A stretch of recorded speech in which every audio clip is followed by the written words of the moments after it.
Good, how are you? I'm doing all right. So I guess just my first question is obviously you started the season off with Connecticut, then you got traded mid-season to Chicago. So I guess just talk about, for the Chicago part of it all, what was it like just developing that chemistry with your new teammates and Coach Teaspoon? Yeah, it was actually really smooth. I was like super nervous about it. I mean, I'm a relationship person, so I wasn't worried about like making friends and all that, but just like the transition into like a new team in general was like really scary. And I was like, and I'm old, so I was like, I just haven't experienced anything like that. So, um, it was actually really smooth. And Spoon was really cool.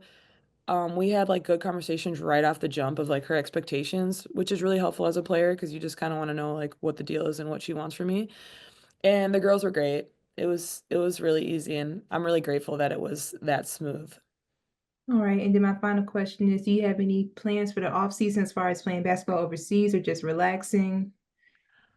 As of right now, I'm gonna sit in a dark room for like 24 hours straight.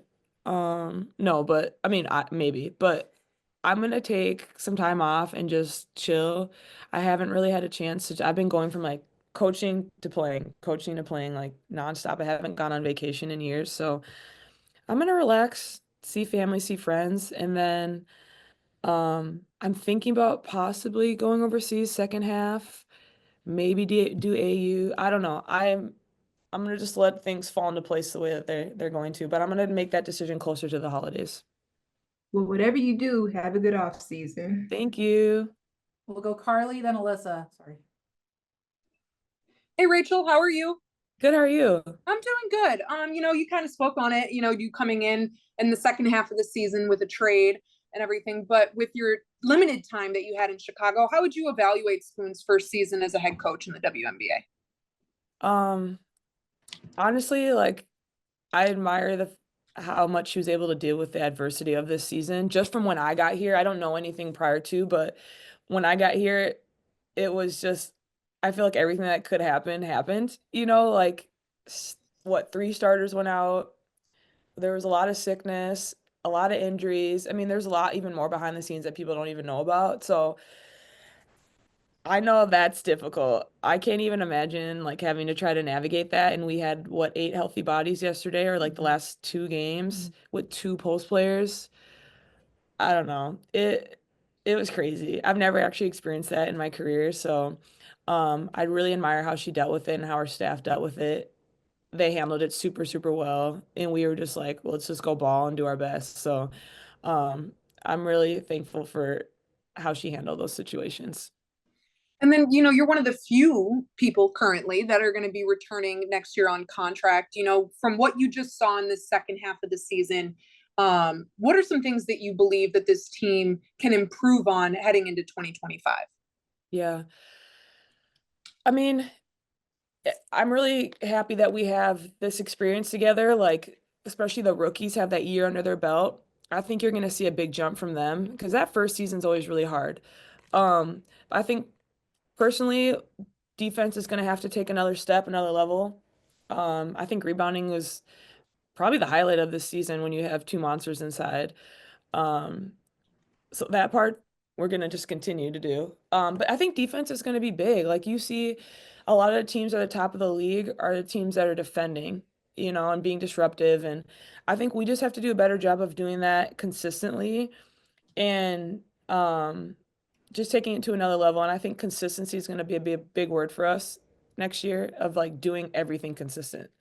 Because I feel like a lot of times when after games we're like, wow, we shot really well. And the next game, we shot 20%. And it's like there was never this consistency from us. Um, so I think that's gonna have to be really big. It's just like everything in general has to just be more consistent. Yeah, that's kind of been a theme from all of the girls earlier is just that was the one thing that this team lacked was consistency.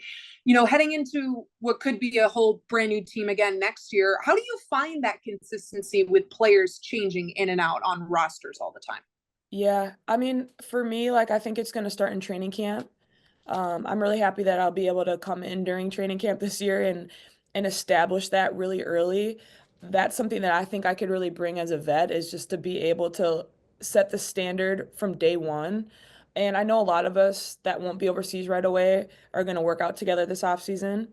And that's another really great way to like start that consistency together and get to know each other and gain that trust and that respect of each other. So I think just being able to do that from before season, but even just coming into training camp, like I'm gonna come in and there's gonna be standards set and we're gonna follow them and I'm gonna be a big voice in that. I know Mo's gonna be Alan and the other returners. So I'm like actually really excited, even though we have like a full 6, 7, 8 months, whatever it is. But I'm really looking forward to actually coming in early because I know what it needs to look like from the jump, and I'm really excited to help with that. Then just kind of a follow up. You said you're going to be working out with some players that aren't going overseas. Which players are you going to be working out with this season, if you care to share? Yeah, E will be around, Mo, Angel will be around before she does her Unrivaled. And I feel like I'm forgetting somebody. I'm trying to look at this picture over here. Yeah, I think that maybe that is it. Yeah, I think that's it. Very nice. Awesome. Well, and whatever you do, good luck this off season. Thank you. Thank you. So Alyssa, then Julia. Rachel, if Jeff asked you how, like, for your suggestions on how he could improve the roster, like from a free agency and draft perspective, what would you advise him?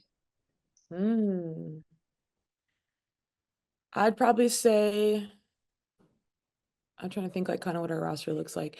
I think like the conversation's always been around like more shooting, so maybe just like more shooters. I mean, you got me, but we can always add more. And then personally, I'm such a culture kid, and I think it is so key to a team. So I think just bringing in like really great people who know exactly what needs to be done in like again being able to get to that standard and doing it consistently, and there's certain people who are like that, so I think going to find those kind of players. And then you probably know that Izzy and Dana yesterday were talking about like negativity on social media that they've gone through. And my guess is it'll spark like a wider conversation around the league just with people dealing with this. And I just wanted to ask you like what your experience has been on social media this season and if you felt like you wanted to like limit it at all or just, how it was for you. Yeah, it wasn't as bad for me, but I also avoid social media like a lot. I barely ever went on Twitter. And if I ever saw anything, I blocked it as the second I saw it. Just to protect my own peace. But that's like easier said than done because a lot of the time, like we need to be on social media as part of our brand.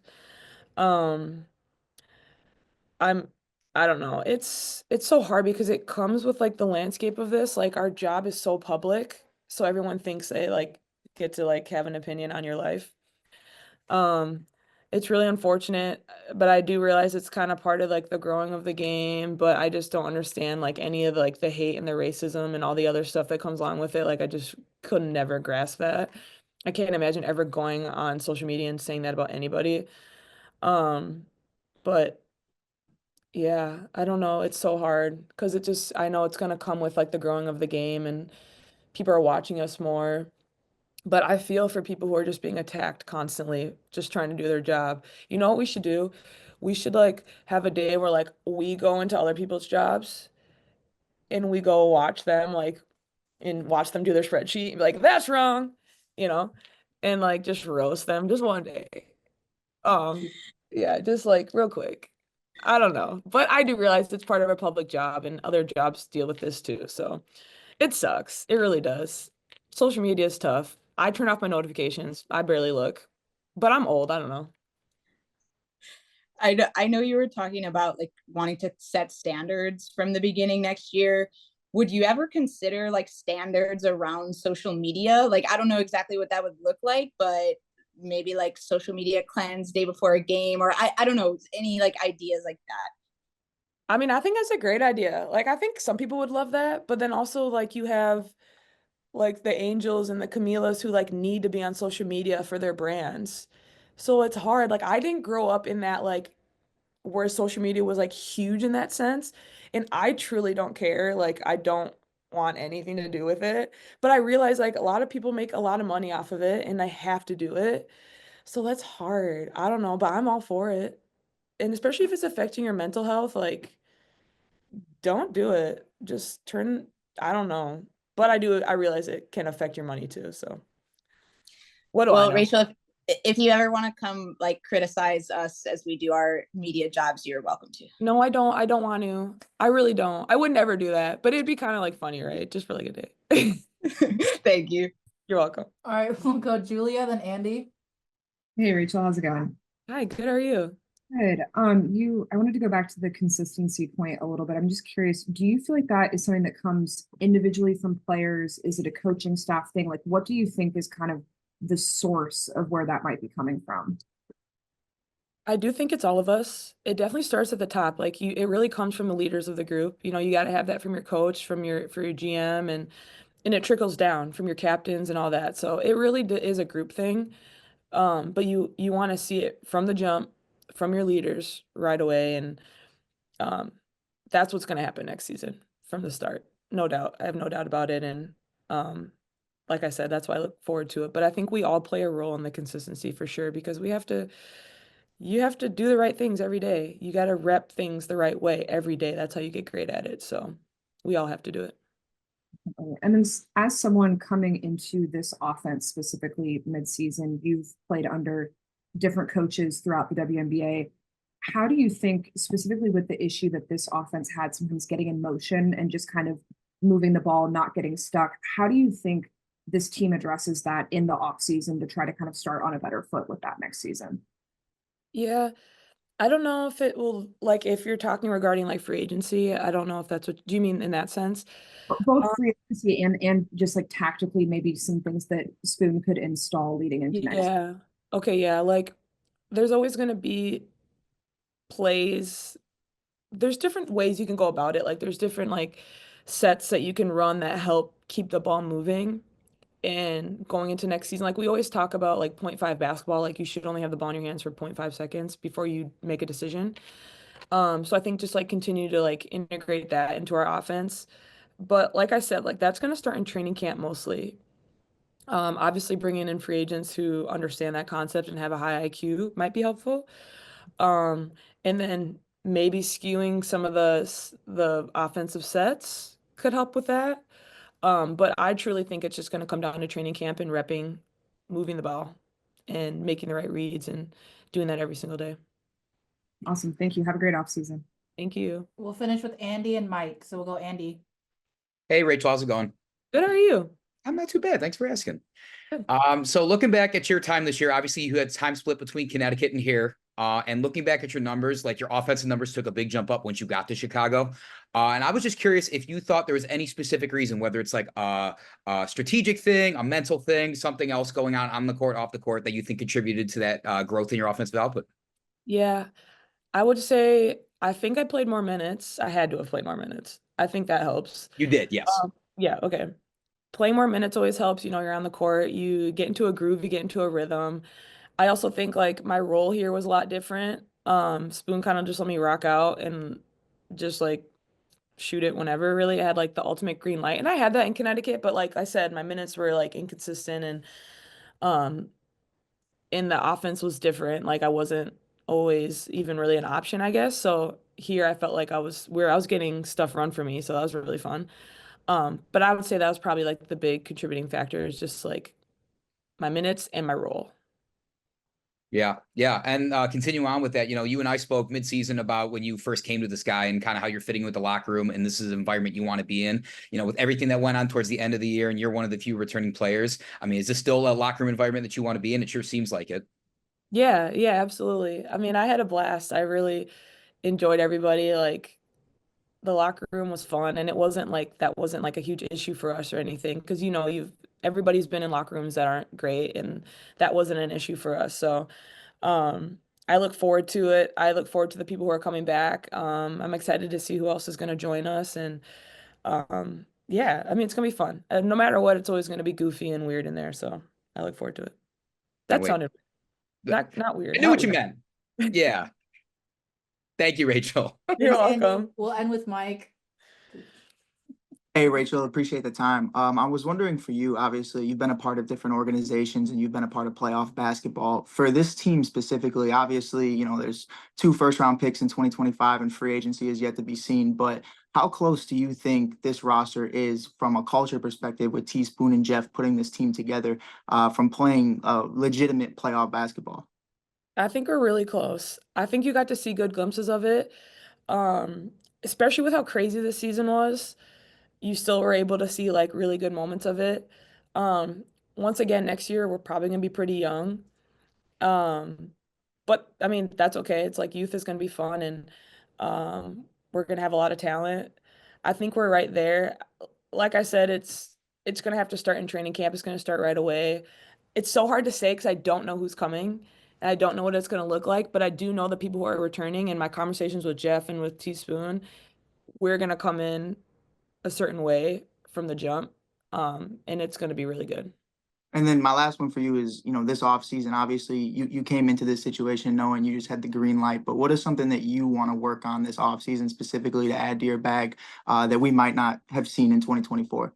Yeah, man, I could like roast myself and like give you a long list right now.